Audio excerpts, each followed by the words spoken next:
to help me. Talk show where we're kicking it and having fun on inspirational radio.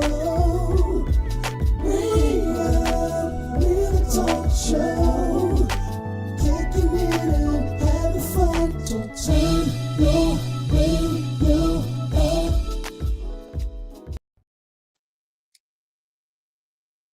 What's up, everybody? Welcome to another episode of TheReuPLive. Yeah. How you doing today, Lasagna? We all right today. We're gonna see our peoples on here, so we're gonna really be okay. Absolutely. Yeah, I'm excited about this show. Again, it's another difficult conversation, but it got to be had. But before we continue, as y'all notice, I don't see Dion yet, so hopefully he'll pop. He traveling. He done told us he traveling. He said he might be able to get away from his travels to be being on us. yeah, he traveling. So since Dion's not here to lighten the mood, we definitely want our audience to definitely chime in, ask a lot of questions. What's up, Vincent? How you doing, sir? You say Vincent is in that thing. Vincent is in here already. I appreciate it, brother. Thank you so much. He is almost officially moved to Texas. We might have to start calling him a Texan now. Already now? But he's definitely part of the Re-Up family. So who else? He said all is well. But yeah, we got an interesting conversation today. And first of all, as I mentioned, you got Lasagna Witt here right next to me, so I can't wait to have this conversation with her.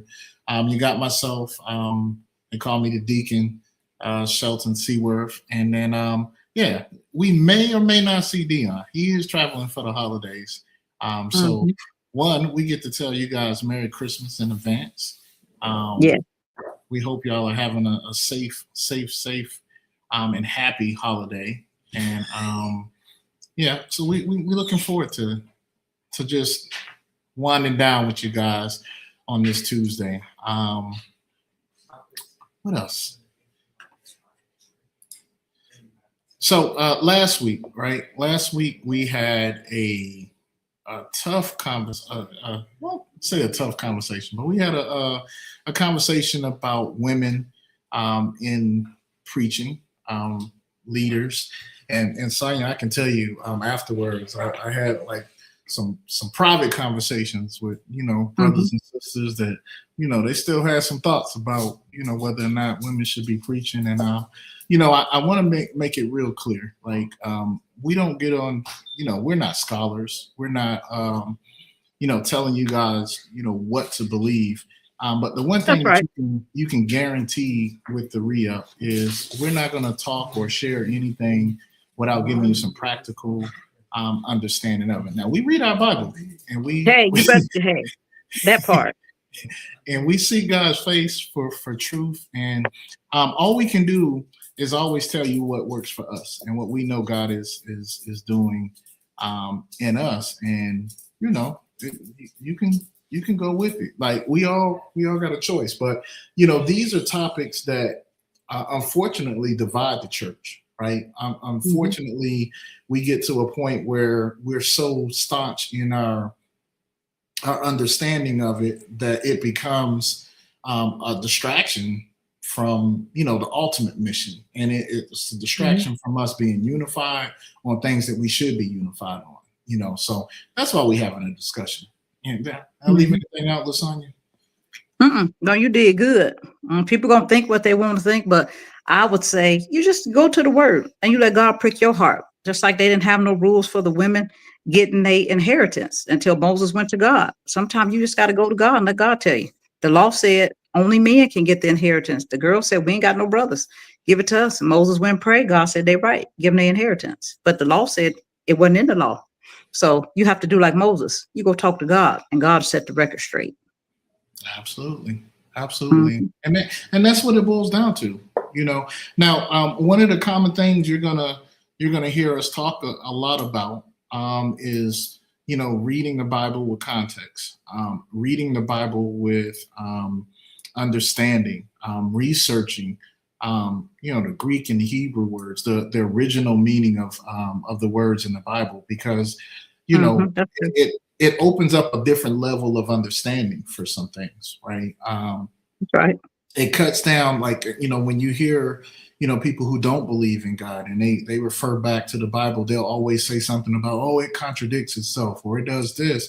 But that's because, again, we take our English language and we place it on some ancient languages that have different layers of meaning. Like, the Greek and That's the right. Hebrew layer, like one word can mean so much, in that. And, just dumbing it down sometimes to just our language sometimes really takes away from some of the power of it. And so, I know that the journey that I've been on with God and my Christian journey, reading the Bible from just a surface level, and you can get a lot just from that.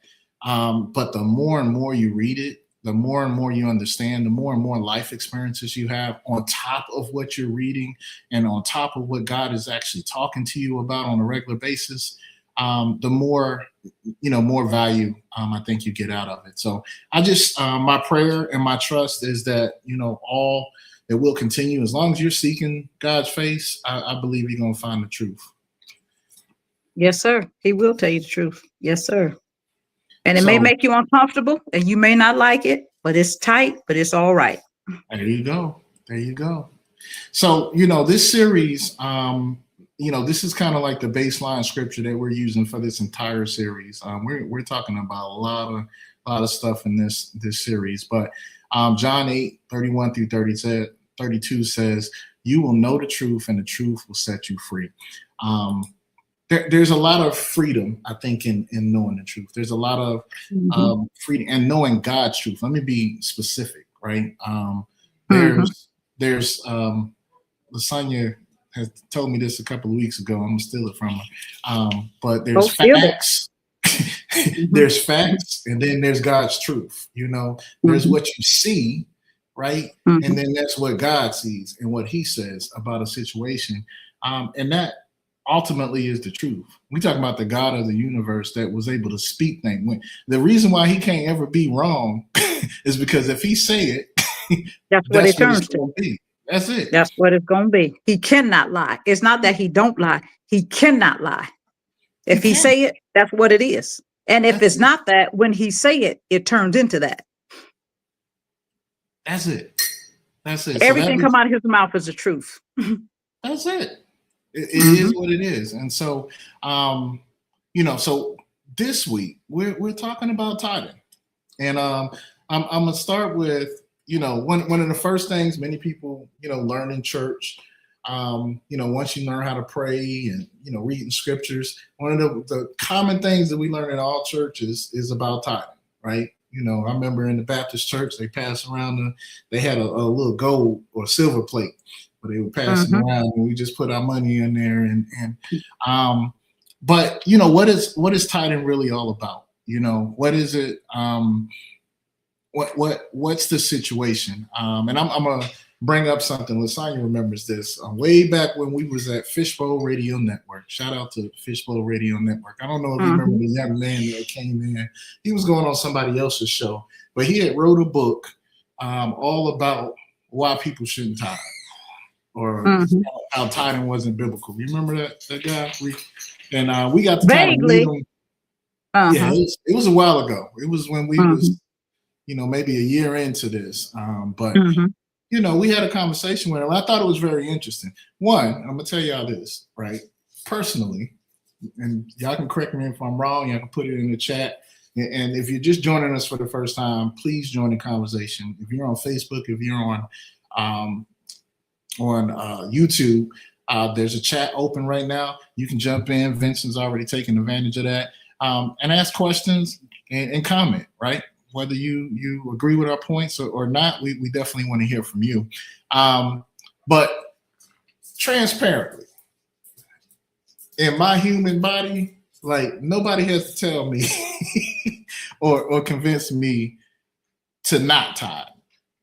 You know what I mean? Like, when I first came into church and somebody said, "Oh, put your money in this plate and give it to the church." My skin, my flesh was always opposed to that. Like, it doesn't make sense to what we do in this world. Like, we just gonna give money. Unless, I didn't have no problem, being generous sometimes or whatever, but like every Sunday I gotta give 10% or whatever. I didn't understand that. Right. And so and being in church all my life and and some churches being behind the scenes, I know for a fact that most of the congregation is on that feeling. Like, they may even act like they tithing, but it's a struggle. So I was surprised that somebody felt it was necessary to write a book to say you don't have to tithe, because I just felt like it's already a struggle for us. And so, tonight I want to talk about that. I want to talk about some of the reasons why it might be a struggle. Some of the things we've seen in society that, kind of give tithing a bad name sometimes. And then really what it boils down to, what does God say about it? And how does God want us to respond to some of these things? And ultimately, should we be tithing? You got it. So I'll start with the end in mind. I'm gonna tell you right now, I believe in tithing. 10%, I believe in tithes and offering. I believe in it. In this show, I'm gonna tell you why I believe in it. It has nothing to do with what a pastor said or what a I mean, I've heard some break it down for me or whatever. But I'm gonna share. I'm definitely gonna share a couple of experiences that I've had where God has shown me specifically what He felt about me tithing. All right. So, Sonia, what's your take? Let's start there. Oh, I've always been a tither. I always will be a tither. If you give me $10, God gonna get $1. And when I say that, it's not that God need our money. It's the way for Him to bless me. It's currency. You ever know money is called a currency, and a current in a river, how it flows.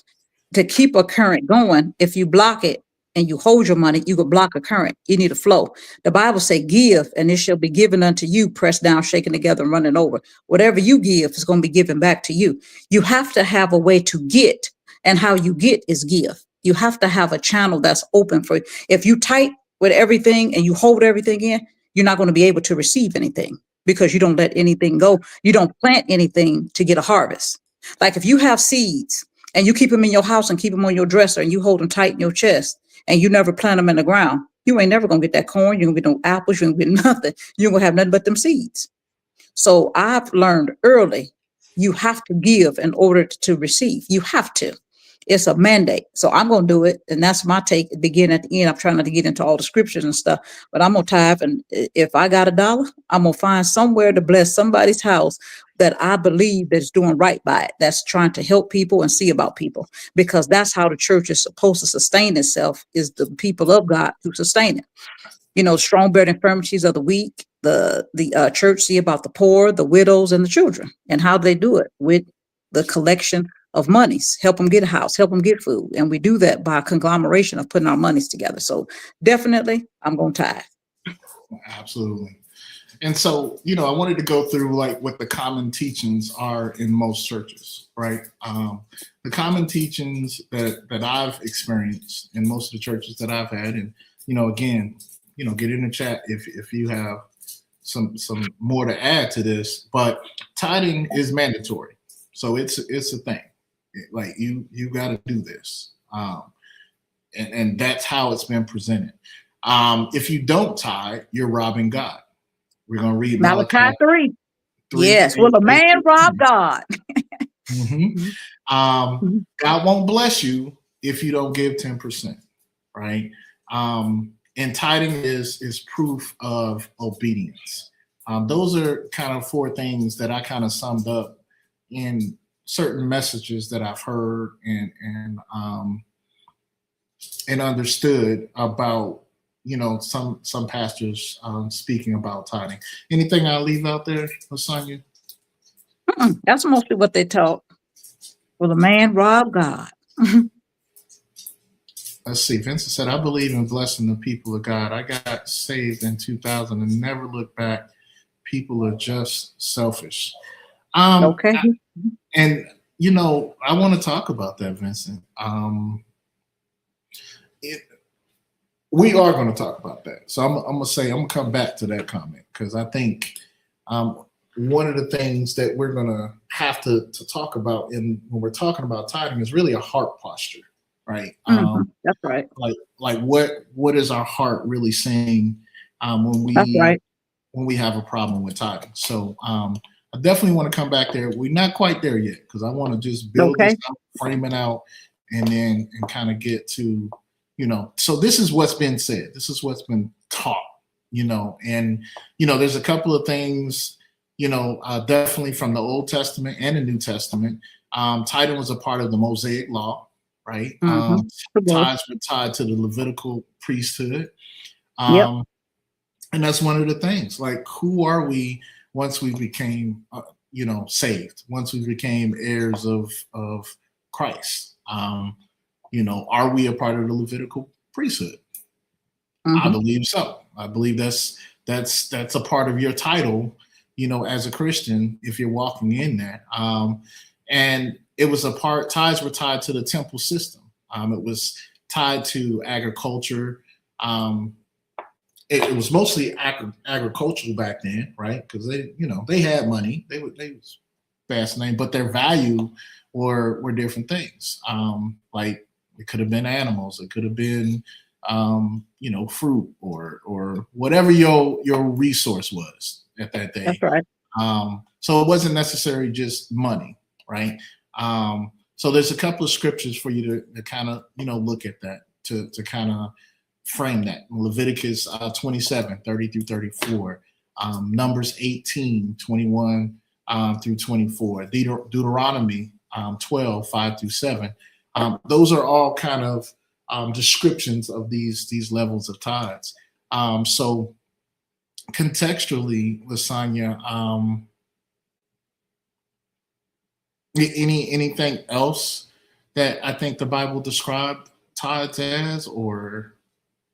You took care of the men of God too in the house of the temple because they spent a lot of their time getting information from God.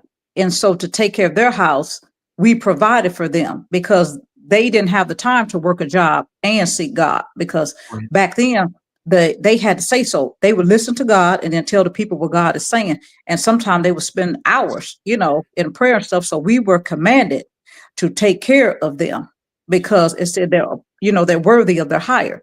So they do their part, and then we are commanded to see about them if you're doing it right. So that is how we came up with the system anyway. It's from the Bible. Absolutely. Mhm. The next part, there was multiple types of tithes, I would say, too, right? So Deuteronomy 14, 22 through 27 talked about the festival of the tithes, right? And then in Deuteronomy 14, 28 and 29, it talked about the poor tithe. It was different things. The word tithe, let's back up for a second, actually means a tenth, right? And Right. this is one thing I think I forgot to mention that I know I've been taught is, and it's an extension of your resources, right? That if you don't tithe that tenth, that you are putting a curse on the rest of the 90%, right? And I think this is a good time to talk about the difference between a resource and a source, right? The money that we get from our jobs and That's right. I guess the wealth that we gain is all a resource, right? That's all. And if you're a Christian, you know this because the source is always going to lead back to God. Like, that's right. God he gives you the breath, the energy to work, the ingenuity, the whatever you need at your job to accomplish it and do it at a high level. You got that from God. Like you. Yep. Deuteronomy said he give us strength to get wealth. Yes. Yes. Yep. So he's the source. And this is where I think it's a good time to kind of go back to what Vincent said earlier, where he said, I believe in blessing the people of God. I got saved in 2000 and never looked back. People are just selfish. Selfish to me points to, again, a heart posture or a part of a heart posture. And then maybe a misunderstanding of that concept of resource and sources. Like if you know that your resources were given to you by the source, God, ultimately, one, you're not going to put your trust in your job, right? Mm-hmm. You're not going to put your trust in your finances, your money. You're going to put your trust in God because Mm-hmm. he made it possible for you. So to me, that's part of the heart posture conversation. Like whether you are on the side of tithing or not tithing, what is your heart posture? Are you not tithing because you just, you think, if you do tithe 10%, then that's going to, really keep you from, handling something or doing something that you want to do or whatever. Or, or do you think, and let's talk about it. A lot of people, when I talk to them about this tithing conversation is, oh, the pastor, he's driving a Cadillac and he's doing this and he's doing that with my money. So what do you think about that? What do you say when people say stuff like that where they feel like their money is not being used wisely or good stewardship there? Because it is a valid point in some cases. If you already don't want to give and we flesh, you're going to find any reason not to give. I can't worry about what they're doing because I have to be concerned about my bloodline and my legacy. I need to open up a way for God to bless me. So I feel like when I tithe, I open a door for me to get, and it works for me. I've been tithing and God have taken care of me in seasons where I did not have a job for months, and he took care of all my needs, even had people pay my bills. So I know the principle works. So if somebody mistreats my money, that is God going to handle them on his end. But my responsibility is to do my part. And what I feel like as being a saved Christian and doing what God have told me to do, to see about the poor, the widow, and kids. Like, I don't know all of them. So I try to find some house of God where I believe that they are doing, in the community and helping. And it takes a lot of people to help. You say the pastor's driving, the Cadillac or whatever, but what about all the families that they feed? Like if your pastor's feeding 100 families, 300 families, 1,000 families, and the people crying and getting the stuff from church, they're getting that money from somewhere. It's Right. not just appearing and they just got the money and the food and all that. Somebody is making this possible. And, so Right. I believe in doing my part. If you misuse it, that's between you and God got to handle you. I don't have anything to say about your part. All I'm responsible for is my part. Absolutely. So I don't even consider that. Like that's not my thought process. Absolutely. And I like what you started off with, right? I think, and I told you guys, I'll be very transparent and authentic, especially, as a young Christian. You really, you really don't need a lot of excuses to not want to tithe. You know what I mean? If you really look hard enough, you really, in your heart of hearts, you just don't want to tithe. And, your motivation matters, right? So even if, let's say you were tithing and you just really didn't want to do it, or you were really secretly bitter or upset or angry about it, that's not good either. because the Bible talks about giving with a generous heart, right? So anything you do, it needs to be from a generous place. It needs to be from a generous motivation, not to be seen, not to say, "Oh, look at me," or anything like that. Your motivation needs to have a purity to it. So again, Lasagna said this earlier. God don't officially need our money. You know what I mean? But this 10% is an opportunity for you to kind of test where your heart is, where it falls in on this, and again, your pastor, and I'm not going to sit up here and pretend like there hasn't been situations where churches or something like that have not been found out to be misappropriating funds or, doing the wrong things with it. We all have the ability to get up and go and support another church. But to Lasagna's That's point, right. God still is going to honor your heart and your willingness to do the right thing, whether or not the church or whoever you're being generous with decides to do something inappropriate with it or wrong with it or not be good stewards of it. God it's really your heart posture. That's why I really wanted to highlight that point. If you're on the side where you tithe all the time, but you angry about it, that's not good either. that's not good either, because your motivation, God sees the heart. Like, man, we look at the outer stuff. We look at the outer shell. God has taught us to be fruit inspectors, right? And honestly, if you think your church is not doing the right things, or maybe something in your spirit is saying something a little bit different about something, look at the fruit. I love when I see what our church is doing to different things. When a national disaster happens, or a local disaster happens. I'm a deacon at my church. When we're out feeding the homeless, or giving out thousands of boxes of food, and doing things that we know cost money. People always talk.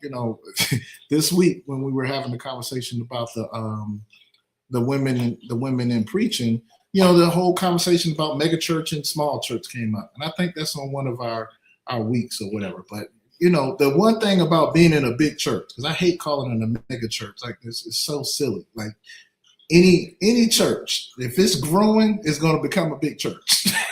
Period. Mm-hmm. Like, if we're discipling people and people are looking for a place, there's so many churches. Guess what? All of them should be getting bigger and bigger, by every week. If we're doing what we need to be doing, as Christians, because people need to have some place to be planted, some place to learn and grow and grow. If your church is the same size, I don't want to hurt nobody's feelings, but if your church is the same size as it was 50 years ago, mm-hmm.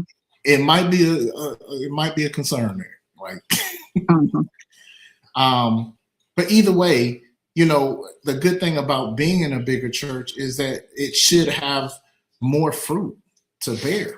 You know what I mean? Like, it should be doing more for the community. It can be doing more for the community. So, if you need discernment, you need to make sure, because I think it's important to make sure that you're putting your seed in good ground, right? Mm-hmm. I've heard preachers talk about that, like, good ground. What does good ground look like? Well, are they doing things for the community? Are they doing things for the church or the community? Or do you see what the fruit of things are happening there? And if you ain't seen none for no while or whatever, then again, that's between you and God to decide where you want to put it. But that shouldn't be your reason for not tithing, if that makes sense. Mm-hmm. Francis said it shouldn't matter how big a church is, because you just need to keep a big church with a small church mentality so people don't get lost. Okay. Absolutely. Vincent, when I did go to when I've gone to bigger churches, I found that the way you make bigger churches feel smaller is by being active, by supporting, by volunteering, by being, connected to what that ministry is doing. I know I go to one of the biggest churches in the world, and I feel like I know a lot of people's faces, met a lot of people. Like, it has a lot of small church environment there.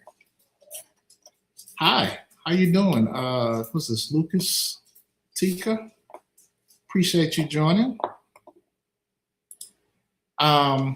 So getting back, it's about heart posture, right? It's mm-hmm. about, whether you're giving or not giving, make sure that you're giving for the right reason at this particular point. And I said earlier that I would give an example of, a personal testimony. I remember the first time I came to this realization about tithes, right? I'm gonna tell my age a little bit, because it was back in the day. I remember I was going to church. I was actually working a couple of jobs. I was in college. And I had just kind of recently broken up with my my girlfriend, and we had kind of went our separate ways. So I was making, it was hard to make ends meet at that point, right? So you get to that point, you in church, and I think I had, if I remember correctly, I had like maybe $30 in my account, and I had like a electric bill due like the next day, and I was like, well, I ain't gonna be able to tithe today, right? For sure. And like I said, like really didn't need a lot of motivation to not tithe at that particular time in my life, but something came so convicting in my spirit at that moment, Lasagna. I remember it like it was just like, what you gonna do with that $30? One, it don't even cover the bill that you concerned about or that you worry about. And then I actually even remember, this is the first time where I remember a scripture that kind of came to mind, to where the scripture that talks about not worrying about tomorrow. And I was like, well, if my light's gonna be cut off tomorrow, but I just had this pushing to do it, right? This nudging, that inkling, like, I got to do something. I got to do it, right? And I think a lot of people, and I'm not one of those people. Now, don't get me wrong. I think some people think because pastors are so good at their craft that pastors are making you do stuff. The reason why I'm telling you, I know for a fact, everybody is I don't really believe that pastors have that type of power. Right. Some of them are persuasive. They'll say some things, and I know we got those people that say you prayer cloths and holy water and all these different things to get people and pray on people that might want to, that are looking for stuff, at that moment or in a really low season or whatever. But this wasn't one of those moments. I can't even tell you what the pastor was preaching about. I just know I remember how that moment felt, and I put all of that $30 in there and to the offering. That's all I had at that particular time, right? The very next day, and this is why I'm gonna tell my age, because they don't do this stuff no more. I received in the mail like one of them vouchers to switch electric companies, and it was like for $100. It was gonna pay off my bill, let me switch to another electric company for a cheaper cost. Which was gonna, because again, I only needed, I think I was gonna get paid in like the next week or something like that. And I was like, oh, okay, God. And that right there was that moment. And since then, it takes those little things. Now, I would like to say, like, I was just like, I'm gonna be a consistent tither from here on out at that point. But it was other little moments like that where I felt this nudging, this be obedient sign. Like, I got you. Do you trust me? That's what it really boiled down to. Do you trust me? Do you trust that I got you tomorrow already worked out? That you got that? Do you understand that I have plans for you already? this already working in your favor. Do you trust that? Right? And so when I'm talking about heart posture, that's what I'm talking about. Like, is your heart posture leaning towards trusting God or trusting the money or the things, the resources that God is blessing you with? And the tithe don't have nothing to do with, per se, what God needs. It's all about him trying to bless you. You have to have an opening to be blessed. The Bible clearly says, give, and it shall be given unto you. Pressed down, shaken together, will men give unto your bosom. What I mean is, if you do not have an opening, how are you going to get blessed with all the doors closed? You have to open the door and let something out to let something in. Like I said about the seed. If you have a bunch of seeds on your counter, I got apple trees, fruit trees, all the seeds on the counter. If I never plant those seeds, them trees are never going to grow. It doesn't have much to do with the outside. God is trying to bless you on the inside. He's trying to get into your life to bring you a harvest. But if you want your life a single seed sitting on the counter and never grow, then keep it to yourself. God is trying to get something into your life to make your life fruitful. He's not just you just tithe and that's all, you just do it blindly. It's a principle that works. It's the principle of giving, and it shall be given unto you. It don't matter what the preacher does or does not say. I try to find a ministry, like you said, that I feel like is helping in the community, seeing about people and doing things. I see them feeding people. I see them giving clothes to the homeless. I see them giving haircuts and, giving them out new clothes and stuff. They're not getting that money out to win. And if you have more people collectively putting their money together, you can do more things. So that's why I believe my small part can help in a bigger picture. So that's what I believe in tithing. It has very little to do with what God needs from you. It has a whole lot more to do with what he's trying to get to you. It's like, if I can't trust you in a small thing, how in the world am I going to put something big on you? I can't trust you with 10% as a principal. What else can you be a steward over that I can trust you with to manage people's lives if you can't even manage your own? And in real life, we all have a purpose. We all have a plan. We all were designed by God to do something in the earth. You have to get outside of yourself, get a relationship with God to find out who you really are. You're never going to find out who you really are sticking to yourself, keeping everything to yourself, and never branching out and having a way for God to give you an opening. Absolutely. So that's what I believe. You have to open yourself up to receive. You have to have an opening to receive. If you want love, you have to give it. It's a give, and it should be given. Whatever you give, it's going to come back to you. If you give hatred, you're going to get it back. If you give love, you're going to get it back. Give, and it should be given to you. Good and bad things. Whatever you put out, that's what you're going to get back. And people don't see it that way. They don't see, because we have a narcissistic society. Like, Right. You want a microwave God, you want a genie. You want God. I asked God for this, he didn't do it. You put it in that microwave, you popped it. No, baby. God old school. He bakes them cakes. He take his time. He put that season in there. He let it rise. You're not going to get no cookie cutter microwave God. Now, you might think that's how the world works. That's not how your God works. He going to test you. He going to try you. He is going to make sure what he put on top of the foundation can hold it. If the foundation is weak, whatever he put on top of it will fall down. So it's no reason for him, if he can't trust you with a little, who's going to trust you with much? And God is trying to build his kingdom in the earth. You need God. Absolutely. Absolutely. Vincent said, I moved here October 14, and on my way here, I pretty much lost everything, and I reminded me of how faithful I've been in the past. And since I've gotten here, men have given unto me, so I'm grateful for God's blessing. I was afraid because I couldn't tithe. Absolutely, Vincent. What Lasagna just said, about that heart posture and about, your intentions and just your, can God trust you with things? The way I leaned into it was, initially was it helped me understand that I could trust God, but also God wants to know he can trust you. He can trust you in the area of resources.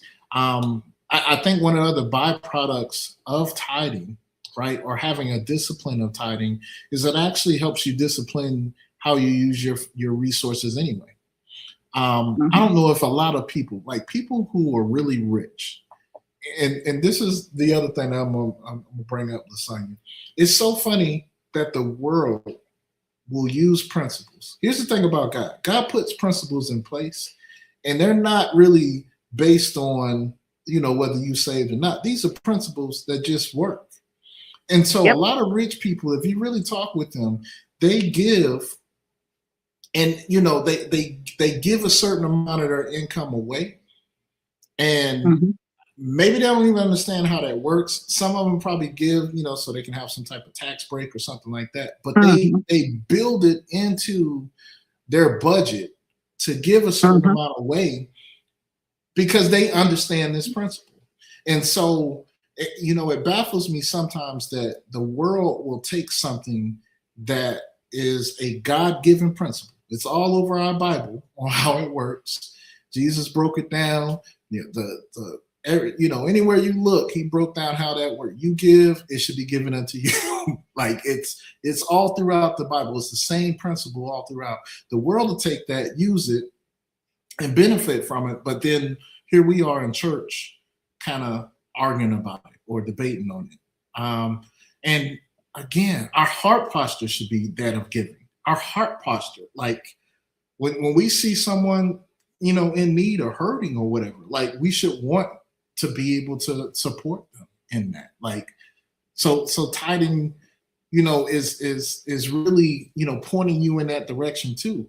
Lasagna, brought it up. Like, how does God know that He can bless you with an abundance, and that you're not just going to hoard that abundance and not bless other people with it? Like, you mentioned currency earlier. Like, it's supposed to flow through you. It's It not has to supposed flow. to get stuck So, with you. because God has a method. There's a method to His thoughts. There's a method. He wants us to be close to Him because the world is rough. It's tough. It's evil out here. Somebody has to have the covering, the prayer, the stamina, the spirit to cover the weak. Because the devil run around here like a wolf in sheep's clothing to devour the saints. And as a purposeful person, if we sticking close to God, we serve as protections in the earth. We serve as coverings and praying for people. Our prayers mean something. The prayers of the righteous availeth much. When you belong to God and you're praying and you're covering, somebody has to see about this world because it's evil. The people mistreat you. The weak. They taking stuff away from the widows, the children, and the poor.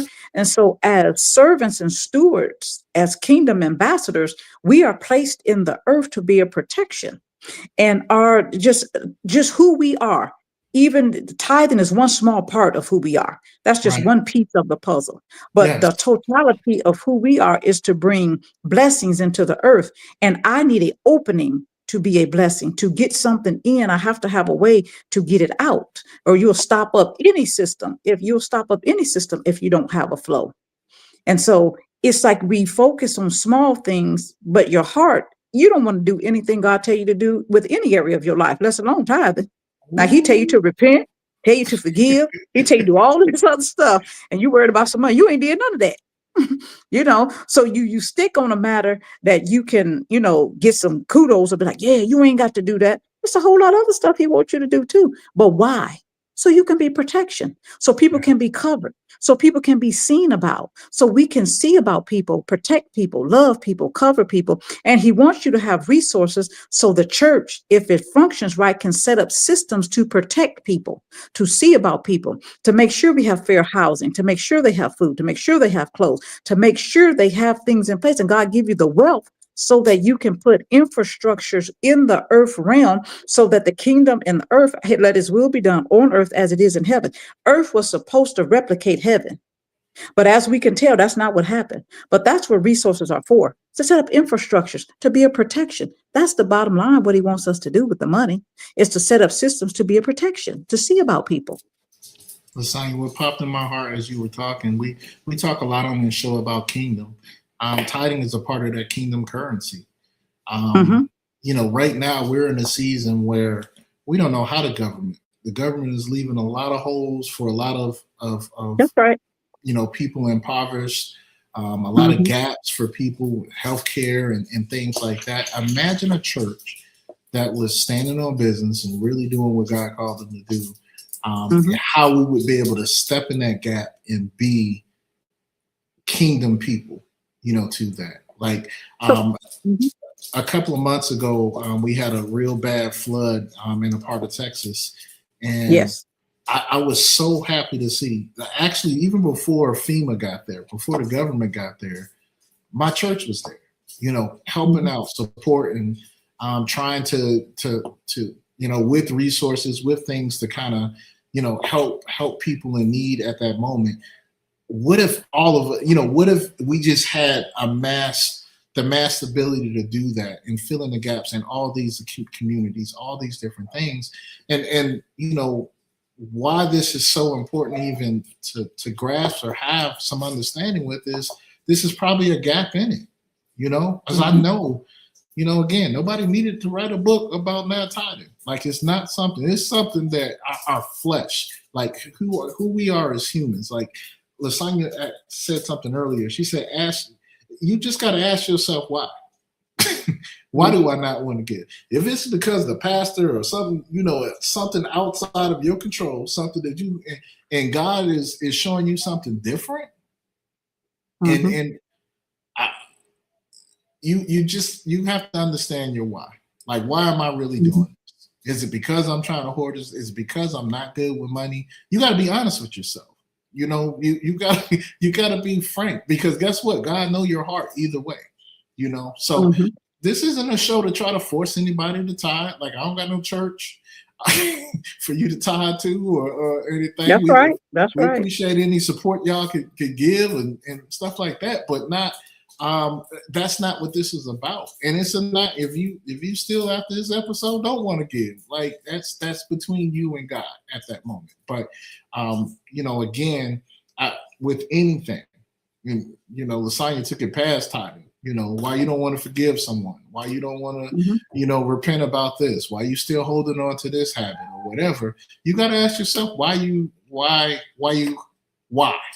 is this an issue?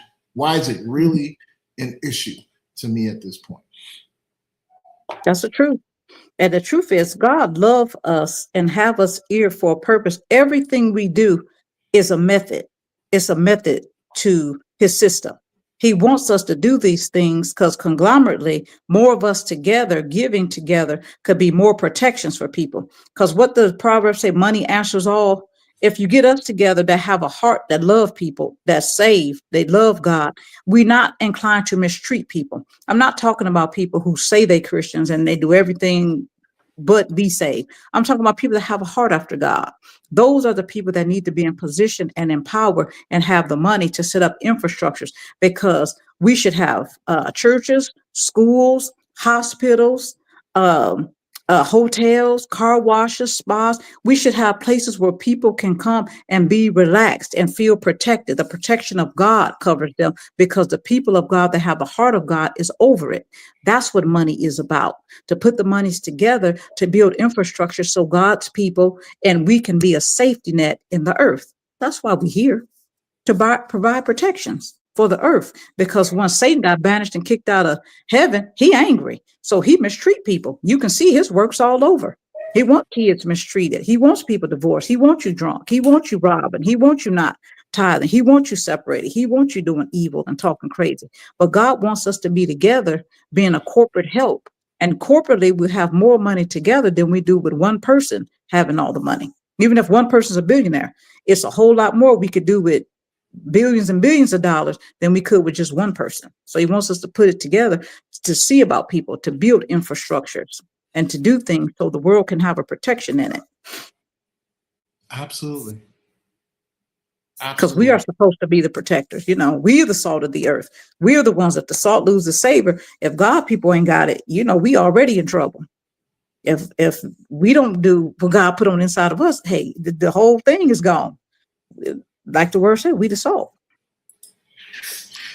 And again, it goes back to our heart posture, and our motivations, and what we esteem to do in this world, how we even esteem to represent God in this world. Mhm. Normally people who have a problem, and I'll just speak for myself. When I had a problem tithing, I also had a problem, giving the people, on the street corner, or or I had other issues, right? Heart issues Mhm. that were clogged up in that moment. It was hard for God to use me to his fullest. How can you disciple people when when you don't have a heart of generosity or care, for other people? Like Vincent said earlier about selfishness, right? Tithing is an unselfish thing, right? Mhm. How many people like, I'm struggling myself. Why would I give somebody else some money or whatever?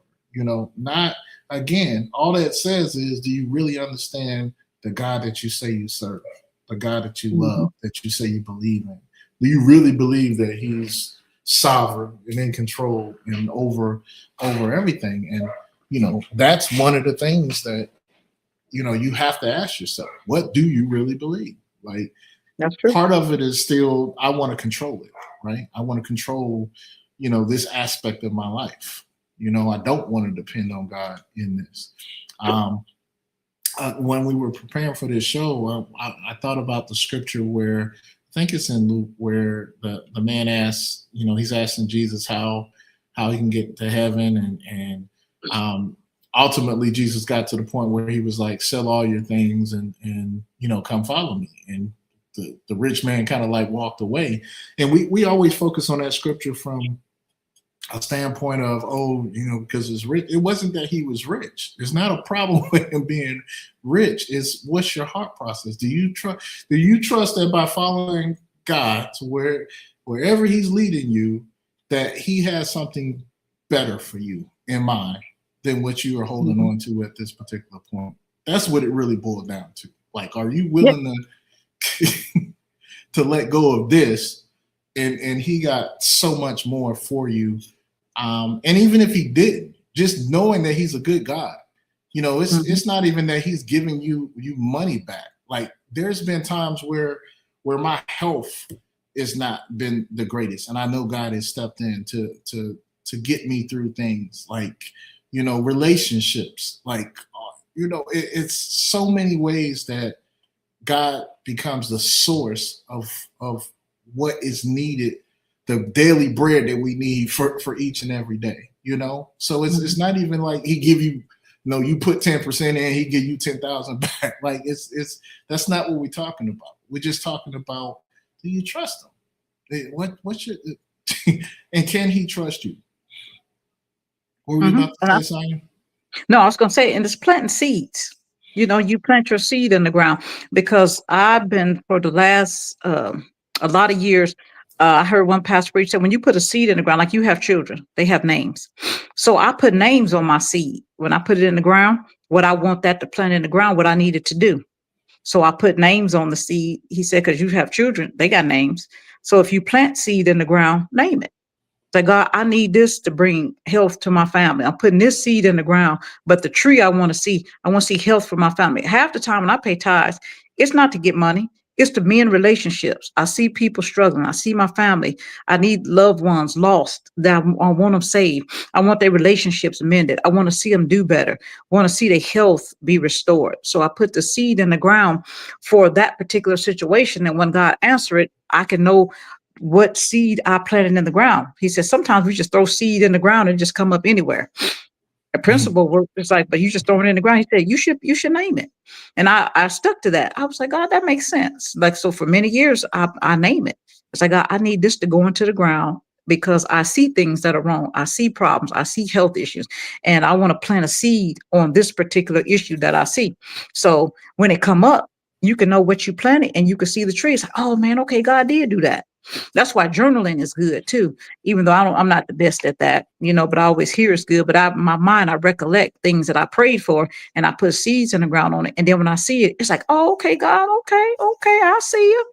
So a lot of times my money going in the ground, it has rarely to do with other money planting seeds for it to come up. Now, I'm not going to take no tip. Now, I need me some money now. Don't play. And if God had a problem with money, he wouldn't say the wealth of the wicked is stored up for the righteous. Because if you didn't need no money, why would he have to say the wealth of the wicked is stored up for the righteous? If you didn't need it. So that wasn't probably what he was telling that man. God wants you to have money, but he don't want money having you. That's it. If you can't part with it, he got you. If you can let it go and do whatever God tell you, it's like, hey, ain't nothing gonna have me, not no stuff. And the truth is, we don't have money. Let me tell you how I know. Fall dead today, all the money you can take with you is all the money you have. If you fall dead today, anybody with any amount of money, every dime you can take with you is how much money you got while you living. You only a steward over somebody else's stuff. That's my whole point. You a steward. So it's no reason to hang on and be a bad steward and hanging on to other people's stuff. Because if you fall dead, you'll find out how much of it is really yours. I don't care if you're a trillionaire, fall dead. Every dollar you can take with you, that's what you own. Absolutely. So that's about what I have tonight, Sonia. I mean, we right on time. Like, we sure did. Any I'm looking in the chat to see if there's any notes. If there's any questions from our audience, our listener audience, definitely this is a good time to put your questions in the chat. Comments. Vincent, man, you the star of the show today, man. You he done took over them comments. You took Dion's spot today, so we're gonna let Dion know you stood in for him. Um, but you know, any thoughts? I'm challenging. You know, I think, you know, when we say the truth will set you free, it's also being authentic about what you feel, right? This is a no judgment zone. That's the reason why we have some of these conversations, you know, outside of church. Like, it's no judgment. There's the reason why I'm leading with, you know, what my personal struggle was with tithing, you know, and how it looked.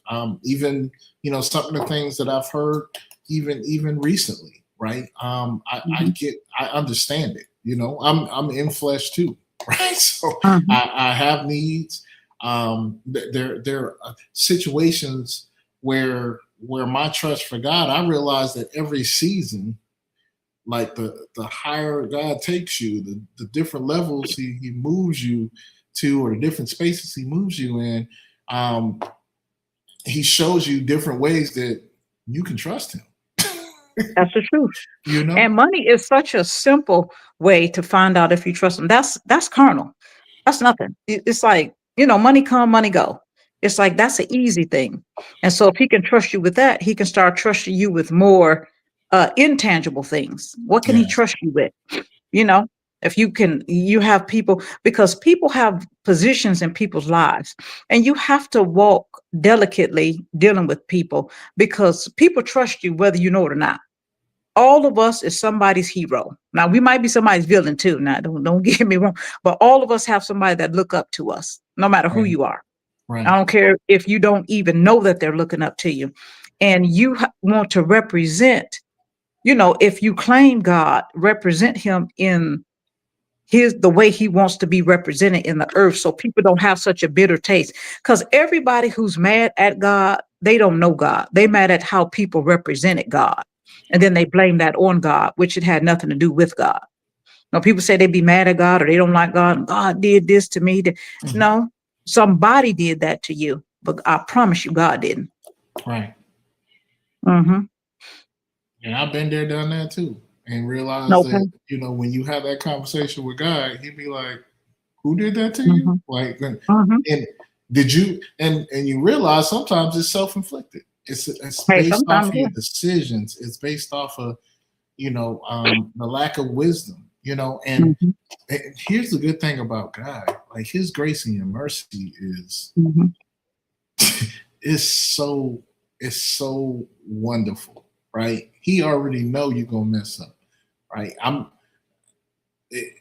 Is somebody listening to this show right now going, you know, on Sunday, want to feel like they have to go tithe or whatever? I don't know, you know, but Okay. what I am saying to you is seek God for it. You know, keep seeking Mm-hmm. His face. He'll make it clear to you. Just like, and that's the reason why I don't, you know, I'm not one of those people to try to force people to do what I did or anything like that. Like, when I stopped listening to a bunch of secular music and, you know, stuff like that, and start, you know, focusing more on Christian music, like, I'm not the one that's going around like telling everybody you got to do that. Like, it was a conviction that showed Mm-hmm. me, where God wanted to show me personally scriptures, all these scriptures that we were reading and hearing or whatever. That's why I'm saying it had nothing to do with a pastor. This was a moment between me and God. And That's so right. I'm challenging us as Christians to be open and be aware of when you have these moments with God where He's trying to show you something. Because if it's that pressing for you, it may be a part of the destiny and the purpose that He has on your life. You know what I mean? Mm-hmm. Mm-hmm. Like if He needs you to be better with your finances and to really get this, He's gonna put that pressure on you, because you don't know what He plans. Like, again, if he needs to be able to trust you to put finances in your hand, because He knows you're gonna do the right things with it. You're gonna be a good steward with it. Mm-hmm. You know, if you're looking to be in a healthy relationship, can He trust you with someone else's heart? You know what I mean? Yeah. There's Yeah. going to be some times where He just challenging you in certain areas that, you know, you're going to need work on before you become a steward of somebody else's heart. So, you know, my challenge, and I think as we continue to go through this series, you know, my experience with God is that He will, if you pay attention to it, He'll convict you. He'll push you Yeah. in these areas So what the pastor say, what we say, or anything. What he says trumps all of that, basically. You know That's what I right. mean? So Yep. um, His heart. go with that. That's And right. he know what you need to do first. There was, he's taking me through like, oh God, okay, I got that lesson. And then he's like, oh, let me get let me show you this, Mhm. Just be open to it, because he loves Yep. you and he does have plans for you. That's it. And you want to close this out, Sonya? Got any last thoughts? Just give, and it shall be given to you. Pressed down, shaken together, will men given to your bosom. If you want love, give love. If you want honor, give honor. Whatever you give, God will make sure is given back to you, including your money. It's nowhere you're not going to come up on the deficit given to God. I promise you. He's never going to be outdone. You're never going to give more to him than he'll give to you. So you can trust him and know that he got you. He going to see about you, and he wants you to be a safety net for other people. The strong bear the infirmities of the weak. He got a strong place for you, and he wants you to steward over and trust you with the heart of the weak or people that's less fortunate. He wants you to be a steward and be a safety net for his people. Absolutely. And so I'm going to invite you guys to join us again next week as we continue this series. I think next up is the conversation about heaven and hell, what that looks like. I think that's going to be very interesting. Yeah, that's going to be good.